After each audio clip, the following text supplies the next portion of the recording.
कि ये चुनाव नहीं है, ये जंग है। जंग है गरीबों, कमजोरों, शोषितों, मजलूमों की। आज मुझे ऐसा लगे, जब आपकी लड़ाई लड़ने जाता हूं तो मुकदमे लगते हैं, जेलें मिलती है। आपके इस बेटे ने 16 महीने जेलें काटी, लेकिन कभी आपके सम्मान को कमजोर नहीं पड़ने दिया। इसलिए मैं नहीं डरा, ना सीबीआई से, ना ईडी से, इनकम टैक्स से। तो इन्होंने मेरे ऊपर 4 गोलियां भी चलवा दी। वो 4 गोलियां भी मेरा कुछ नहीं बिगाड़ पाई है कि ये अधूरा काम भी बाकी था कि जब स्वामी प्रसाद मौर्य जी कुशीनगर से इनकलाब की आवाज उठाएंगे तो मुझे आके इनके हाथों को मजबूत करके छोटे भाई का फर्ज भी अदा करना था। हमने कहा करो मुख्यमंत्री जी मुकदमा, लेकिन अगर अन्याय के खिलाफ आवाज न उठाए तो हमें जिंदा आवाज कौन कहे। तो हमने आवाज भी खूब उठाई। कि आप सबके आशीर्वाद से नगीना लोकसभा कम से कम 1 लाख वोटों से हम लोग जीत के दिल्ली आ रहे हैं। मेरे पास मौर्य जी को वोट देके कामयाब बनाना। बताओ मदद करोगे नहीं करोगे? ऐसे उठाओ दोनों हाथ जो लोग मदद करेंगे।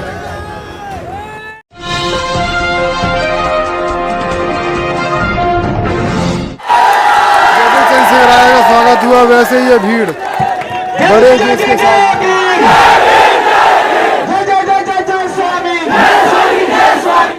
संविधान के बाद समाज में 2 तरह के परिवर्तन हुए। एक, पहला परिवर्तन कि आरक्षण की वजह से जिन परिवारों में सरकारी नौकरी आई, उन परिवारों में सरकारी नौकरी के बाद सुविधाएं भी आई। उनके बच्चों को सरकारी स्कूल की जगह प्राइवेट में जाने का मौका मिला। अच्छा खाना, अच्छा पीना और सुख सुविधाएं मिली। एक समाज में 10-12% लोगों में एक बदलाव हुआ। लेकिन बाकी जो बड़ा तबका है वो तो मेहनत मजदूरी पे डिपेंड है, और मेहनत मजदूरी 300-400 रुपए मिलती है। 300-400 रुपए की मेहनत मजदूरी में आपने किसी को करोड़पति बनते नहीं देखा होगा।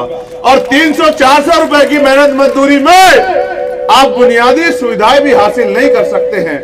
लेकिन सम्मानित साथियों, हमें भविष्य के बारे में सोचना चाहिए। आने वाला समय मशीनों का है। मालिक ये चाहता है उसका काम समय पे पूरा हो या समय से पहले पूरा हो। जिस काम को एक परिवार मिलके 10 दिन में करता था, आज मशीन उस काम को 1 दिन में पूरा कर देती है। यानी कि आने वाले समय में तो मेहनत मजदूरी भी नहीं बचेगी। इसीलिए सरकार 5 किलो राशन की योजना लाई है कि आप भूखे ना मरो। लेकिन आप ये बताओ, क्या आप इस धरती पे सिर्फ रोजी रोटी के लिए पैदा हुए हो क्या? क्या आप इस धरती पे सिर्फ हाथ फैलाने के लिए पैदा हुए हो क्या? याद करो, जब देश आजाद हुआ 14 अगस्त 1947 को हम अंग्रेजों के अधीन थे। 15 अगस्त 1947 को हम आजाद हुए। लेकिन 16 अगस्त 1947 को आप अपने मन में सोचो और खुद से जवाब मांगो कि 14 अगस्त को जिसकी जेब में 1 रुपया था, तो क्या 16 अगस्त को उसकी जेब में 100 रुपए पहुंचे? 14 अगस्त को जिसके पास 1 गज जमीन थी, क्या 16 अगस्त को आजादी के बाद उसके पास 10 बीघा जमीन पहुंची? 14 अगस्त को जो बेरोजगार था, जो अशिक्षित था, क्या 16 तारीख को वो शिक्षित हो गया या फिर उसके पास रोजगार आ गया? या फिर 14 तारीख को जिनके पास उद्योग धंधे नहीं थे, क्या 16 तारीख को उनके पास उद्योग धंधे आ गए? तो सवाल ये है कि आजादी से बदला क्या? जब तक इस देश के धन धरती राजपाट में बंटवारा नहीं होगा, जब तक इस देश के लोगों को बराबर की हिस्सेदारी, स्वाभिमान, सम्मान का जीवन नहीं मिलेगा, तब तक इस देश में समानता की बात करना समानता का मजाक उड़ाने जैसा है। इसका उदाहरण भी मैं देता हूं। एक तरफ वो लोग हैं जिनके पास इतनी संपत्ति है कि उनको पता भी नहीं है, और एक तरफ लाखों लोग ऐसे हैं जो बिना छत के सोते हैं, भूखे पेट सोते हैं। एक तरफ ऐसे लोग हैं जिनके घरों में 56 तरह का भोजन बनता है, और एक तरफ मेरा परिवार है जो रूखी सूखी खाके पेट पे हाथ फेर के चुपचाप सो जाता है कि उनके दुख का किसी और को पता ना लगे और उनकी मजाक ना बने। एक तरफ वो लोग हैं जो एसी की गाड़ियों में, हेलीकॉप्टर, हवाई जहाजों में घूमते हैं, और दूसरी तरफ मेरा ये किसान मजदूर समाज है जिनके सपने में भी ये गाड़ियां नहीं आती हैं। टीवी पे या सड़क पे उन गाड़ियों को चलते देख लेते हैं। अमीर का कुत्ता भी एसी वाली गाड़ी में घूमता है मेरे लोगों। उसको भूख लगने पे मालिक बढ़िया पैकेट का दूध पिलाता है, बढ़िया बिस्किट खिलाता है, बीमार होने पे बढ़िया डॉक्टर के यहाँ ले जाता है, सर्दी लगने पे हीटर लगाता है, गर्मी लगने पे एसी लगाता है। आप सड़क पे मरो या अस्पताल के बाहर, किसी को आपके ऊपर तरस नहीं आता है। ये देश की व्यवस्था है। तो क्या हमारे महान पुरुष इस बारे में नहीं सोचते थे? वो सोचते थे, इसलिए उन्होंने आपको वोट का अधिकार दिया, और ये वोट हमारा हथियार है, क्योंकि वो जानते थे कि जिन्होंने सदियों सदियों हमें कुर्सी पे बैठने नहीं दिया, स्वाभिमान सम्मान का जीवन नहीं दिया, हजारों जुल्म हम पे रहे, हजारों जुल्म हमने सहे, जिन्होंने हमारी आंखों के आंसुओं को पानी भी नहीं समझा, वो हमें इज्जत की जिंदगी नहीं दे पाएंगे, और आने वाले कल में वो हमारे मिले हुए अधिकारों को भी छीनने का काम करेंगे। इसलिए उन्होंने हमें वोट की ताकत दी कि आजादी से पहले जिनको कुर्सी पे बैठने का अधिकार नहीं था, वो भी वोट की ताकत से अपनी वोट से अपना राज लाए और अपने बीच के व्यक्ति को कुर्सी पे बिठाएं। लेकिन मेरे लोगों, पूरे देश में संभव नहीं कर पाए आप लोग, क्योंकि दुश्मन बड़ा समझदार था। वो ये जानता था जब बाबा साहब ने वोट का अधिकार दिलाया, वो चिंता में पड़ गया। उनको लगा जो कल तक हमारे पैर की जूती थे, जिन पे हम शोषण करते थे, आज कल वो संविधान की वजह से हमारे बराबर में बैठेंगे। तो उन्होंने कहा इसका तोड़ क्या है? तो तोड़ ये निकाला कि इनके पास वोट है और हमारी जेब में नोट है, हम इनके वोट को नोट से खरीद लेंगे। बाबा साहब समाज को समझाते हुए जाते कि भाई ये वोट हथियार है, इसका प्रयोग करके पिछलग्गू मत बनो, कुर्सी पे बैठो, पॉलिसी बनाओ और अपने लोगों के लिए नए रास्ते खोलो। लेकिन पीछे से दुश्मन आता था और माँ बहनों को समझाता था, तुम्हारी जरूरत पैसा है, तुम पे भोजन भी नहीं है, छत भी नहीं है, कपड़े भी नहीं है, तुम पैसा लो, बाबा साहब की बातों में ना आओ। समाज पढ़ा लिखा नहीं था, बाबा साहब की बात कम मानी और पैसे वालों की बात ज्यादा मानी। बाबा साहब समझाते समझाते चले गए, लेकिन राजकाज नहीं आया। फिर मान्यवर काशीराम साहब ने उनके अधूरे कारवा को आगे बढ़ाने का संकल्प लिया और समाज से कहा कि वो समझ गए थे कि नुकसान कहां हुआ। उन्होंने कहा कि वोट की रक्षा बहन बेटी की रक्षा की तरह करनी है, वोट को बेचना नहीं है, जिम्मेदार आदमी को सौंपना है। आप ईमानदारी से बताओ, जितने प्रत्याशी है तराजू में तोल के बताओ, क्या कोई स्वामी प्रसाद मौर्य जी से 1 इंच ऊपर है? क्या कोई कर्म में, धर्म में, संस्कार में, योग्यता में और संघर्ष में क्या आपके लिए कोई इनसे ज्यादा फायदेमंद है? तो जिम्मेदार आदमी को सौंपने की बात जब काशीराम साहब कह के गए हैं, तो हमें अपने महापुरुषों को पूजने के साथ साथ उनकी बातों पर भी चलना चाहिए। तो जब काशीराम साहब ने समाज को तैयार कर दिया, तो ये लोग बड़े खतरनाक हैं। फिर इन्होंने एक और रास्ता निकाला।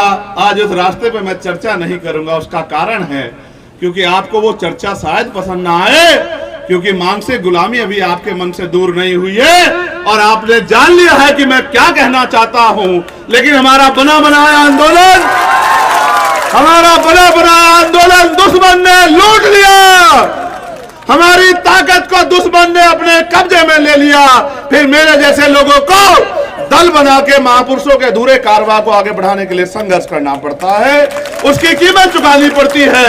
जब आपकी लड़ाई लड़ने जाता हूं तो मुकदमे लगते हैं, जेलें मिलती है। आपके इस बेटे ने 16 महीने जेलें काटी, लेकिन कभी आपके सम्मान को कमजोर नहीं पड़ने दिया। चाहे दिल्ली का एनआरसी का आंदोलन हो, चाहे दिल्ली में गुरु रविदास जी का गुरु घर टूटा गया हो, चाहे जयपुर में नौजवानों के अधिकारों की लड़ाई हो, मैंने खूब जेल काटी, तमाम लाठियां मैंने खाई, मेरे पैरों के नखून तक खींच लिए गए, मेरी रीढ़ की हड्डी तोड़ दी गई, मेरे दांत तोड़ दिए गए, मैं कभी नहीं डरा, क्योंकि मैं जानता हूं बुद्ध ने कहा मृत्यु घटल सकते हैं, हर व्यक्ति की मौत आनी है, तो मुझे भी मरना है, इसलिए मैं नहीं डरा, ना सीबीआई से, ना ईडी से, इनकम टैक्स से, और जब मैं उनसे नहीं डरा, जेल मुकदमों से नहीं डरा, तो इन्होंने मेरे ऊपर 4-4 गोलियां भी चलवा दी। वो 4-4 गोलियां भी मेरा कुछ नहीं बिगाड़ पाई, क्योंकि मेरी माँ बहनों का आशीर्वाद और मेरे बड़ों का, मेरे भाइयों का प्यार मेरे साथ था। और आज मुझे ऐसा लगता है कि ये अधूरा काम भी बाकी था कि जब स्वामी प्रसाद मौर्य जी कुशीनगर से इनकलाब की आवाज उठाएंगे तो मुझे आके इनके हाथों को मजबूत करके छोटे भाई का फर्ज भी अदा करना था। इसलिए मैं आपसे कहना चाहता हूं कि ये चुनाव नहीं है, ये जंग है। जंग है गरीबों, कमजोरों, शोषितों, मजलूमों की, और जो ऐलान के रूप में है कि अब हम आपके अनाज पे गुलामी की बेड़ियों में नहीं रहेंगे, अब हम अपने बीच के व्यक्ति को ताकत देके उसको मेंबर ऑफ पार्लियामेंट बना के दिल्ली भेजने का काम करेंगे, जो सीना तान के आपके हर एक नाइंसाफी का जवाब आपसे मांग सके। आप महसूस करो, पुलिस की भर्ती आई, 48 लाख बच्चों ने फार्म भरा, आपने भी भरा होगा, भर दिया फार्म। माँ बाप को लगा बेटा नौकरी जाएगा, माँ ने आंख में आंसू पूछे, पिता ने जो था बेटे को दे दिया, किताबें खरीद ला, आराम से रहे, लेकिन नौकरी लिया ना, क्योंकि हमारी पूरी जिंदगी गरीबी में कट गई, तू हमारा सहारा है। लेकिन जिस दिन पेपर देने गया बच्चा और बाहर निकला मेहनत करके, तो पता लगा बाबा जी की सरकार में तो पेपर लीक हो गया। एक बच्चे से भैया 400 रुपए, 200 करोड़ रुपए इकट्ठा किया और इन गरीबों को धूल फांकने के लिए छोड़ दिया। जो इनकी आवाज उठाए उसको कहे मुकदमा कर दे। हमने कहा करो मुख्यमंत्री जी मुकदमा, लेकिन अगर अन्याय के खिलाफ आवाज ना उठाए तो हमें जिंदा आवाज कौन कहे। तो हमने आवाज भी खूब उठाई, लेकिन सवाल यह है 69,000 शिक्षक भर्ती में दलित पिछड़ों के बच्चों ने भागीदारी की, 20,000 पदों पे घोटाला हुआ, 4 दिन हम लोग लड़ते रहे, और फिर हमने एक बड़ी कॉल देके आपसे भी 5 गुना लोग बुला के लखनऊ में आंदोलन किया, सरकार झुकी और 6,800 नौकरियां उन बच्चों को दिलाने का काम किया, जिनमें पाल थे, प्रजापति थे, कश्यप थे, सैनी थे, मौर्य थे, साके थे, कुशवाहा थे, यादव थे, जाट थे, गुजर थे, बिंद थे, राजभर थे, केवट थे, मल्ला थे, जिनमें हमारे कुर्मी समाज के भी थे, जिनमें हमारे चमार, वाल्मीकि, पारसी, धोबी, कोरी, खटीक, पासवान, तमाम शेड्यूल कास्ट बैकवर्ड के बच्चे थे। जिस दिन नौकरी मिली मैं लखनऊ में था, वो बच्चे मुझसे लिपट लिपट के रोए कि भैया ये नौकरी आपकी देन है, लेकिन उनके आंसू, उनकी खुशियां ज्यादा दिन तक नहीं रह पाई, क्योंकि सरकार ने कोर्ट में जाके स्टे लगवा दिया और 6,800 बच्चों को पुनः घर बिठा दिया।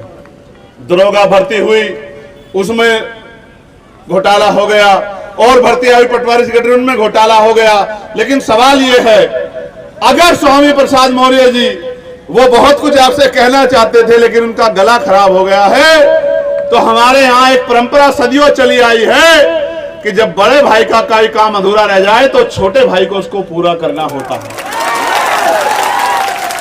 तो इसलिए सारी जिम्मेदारी चंद्रशेखर आजाद के कंधों पे आई, और ये कंधे बड़े मजबूत हैं। इन कंधों ने देश की सबसे बड़ी जेल तिहाड़ भी 2-2 बार देखी है, कंधे झुकने वाले नहीं है भाई। तो मैं आपसे कहना चाहता हूं, आप ये बताओ, सत्ता में बैठे लोग कभी 10 साल में उन्होंने क्यों नहीं सोचा कि कुशीनगर में भी इंडस्ट्रियल एरिया, उद्योग धंधे लग के यहाँ के पढ़े लिखे नौजवानों को रोजगार मिल सकता है, नहीं मिल सकता है? क्यों नहीं बोला उन्होंने कभी? क्या आपने अपने मेंबर ऑफ पार्लियामेंट के मुंह से सुना 10 साल में कि वहां बोला उन्होंने? सत्ता उनकी थी, नहीं बोला ना। क्या आपके क्षेत्र में एम्स जैसा मेडिकल कॉलेज होना चाहिए, नहीं होना चाहिए, बताओ? क्या आपने मेंबर ऑफ पार्लियामेंट के मुंह से सुना?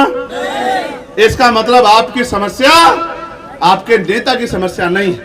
तो आपके पास 2 रास्ते हैं, जब आप बीमार हो जाओ और अपनी वोट को गन्ना किसान को 1 तारीख पर डालकर स्वामी प्रसाद मौर्य जी को विजय बनाने का संकल्प आज से कर दो, ये कहने के लिए मैं आपके बीच आया हूं।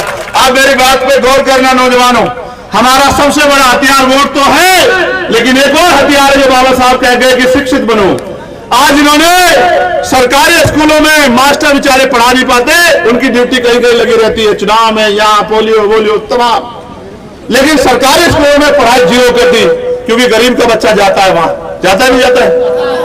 और पढ़ाई की तरफ से भी, क्योंकि मेरा अटल विश्वास है कि आप सबके आशीर्वाद से नगीना लोकसभा कम से कम 1 लाख वोटों से हम लोग जीत के दिल्ली आ रहे हैं। मेरे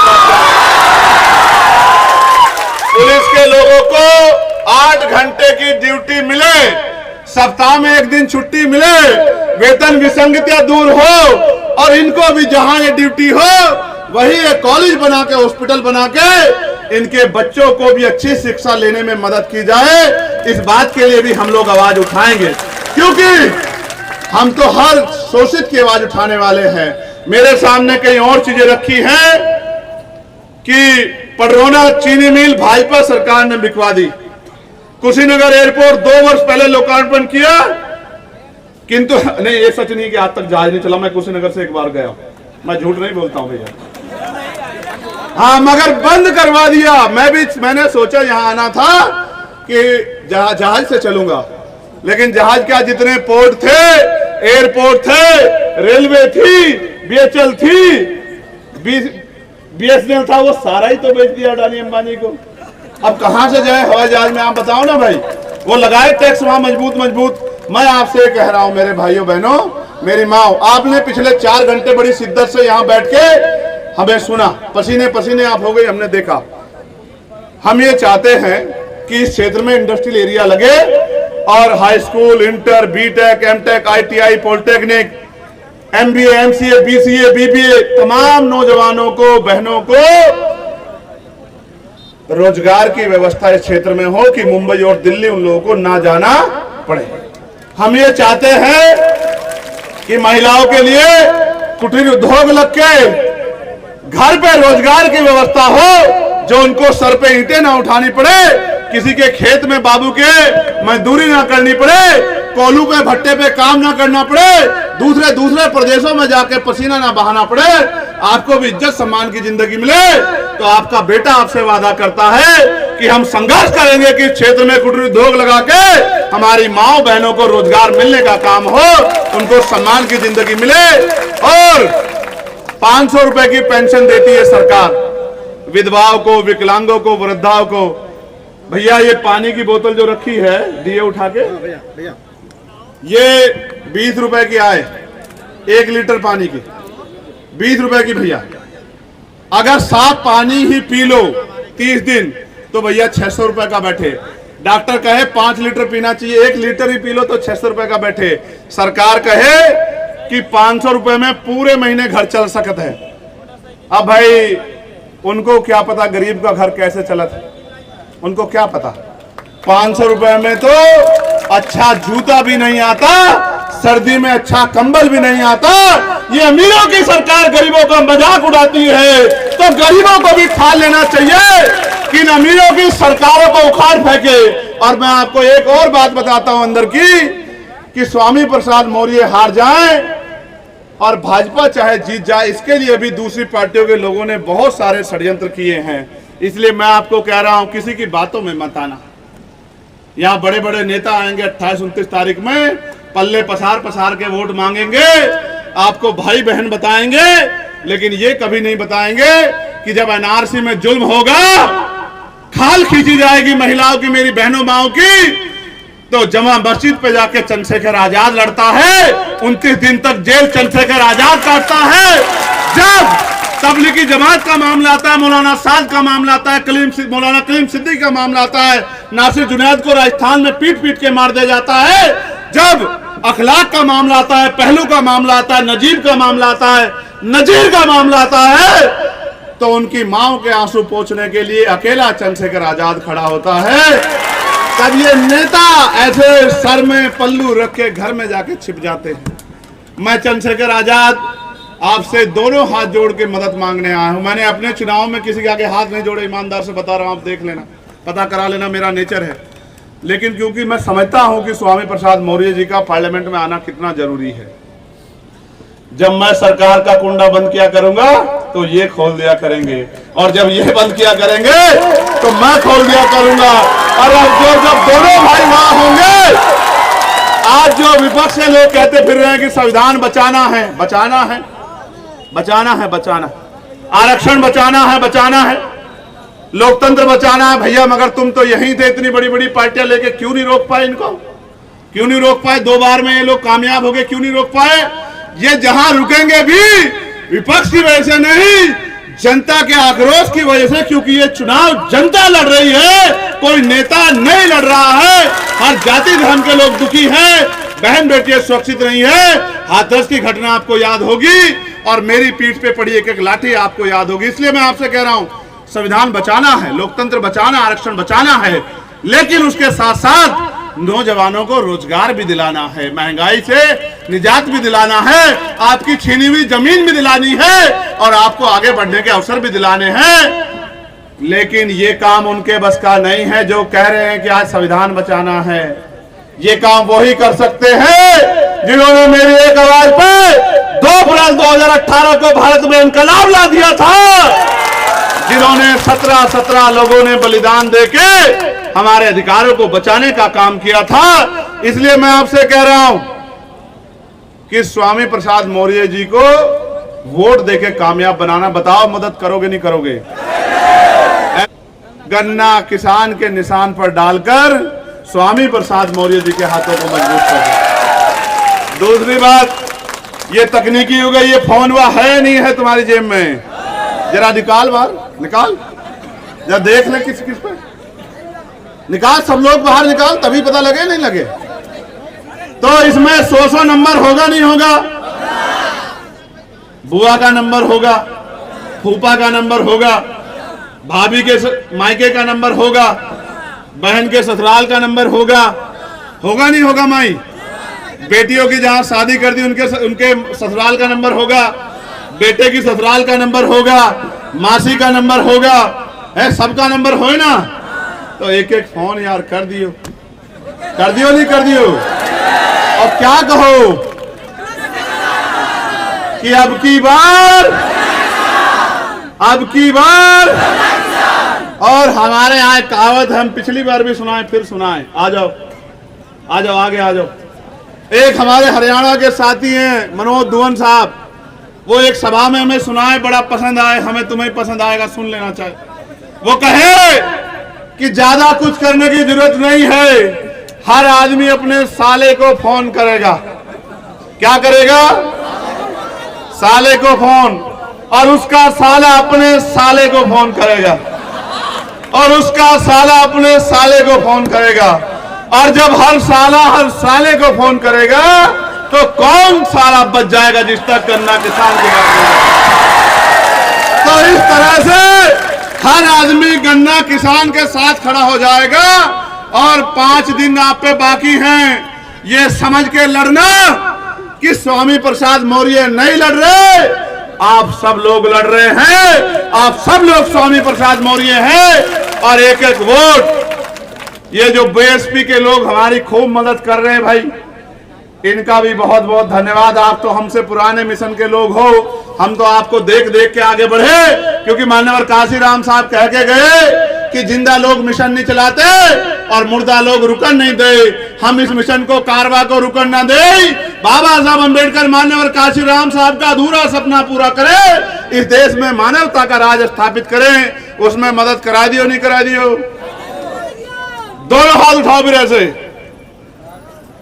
हमारा निशान, जोर से बोलो, है? हमारा निशान, देश की रक्षा कौन करेगा? संविधान की रक्षा कौन करेगा? आरक्षण की रक्षा कौन करेगा? लोकतंत्र की रक्षा कौन करेगा? बहन बेटियों की रक्षा कौन करेगा? नौजवानों की रक्षा कौन करेगा? हाथ उठाओ तभी बात आगे बढ़ाए, पूरी भीड़ में एक ही ना उठाए, हम देख लियो। तो दोनों हाथ उठा के बताओ हमारा निशान क्या है यहाँ? हमारी आवाज ज्यादा, तुम्हारी आवाज कम, हम अकेले आदमी, तुम इतने लोग। क्या है हमारा निशान? क्या है तुम्हारा निशान? गरीबों का निशान क्या है? नौजवानों का निशान क्या है? किसानों का निशान क्या है?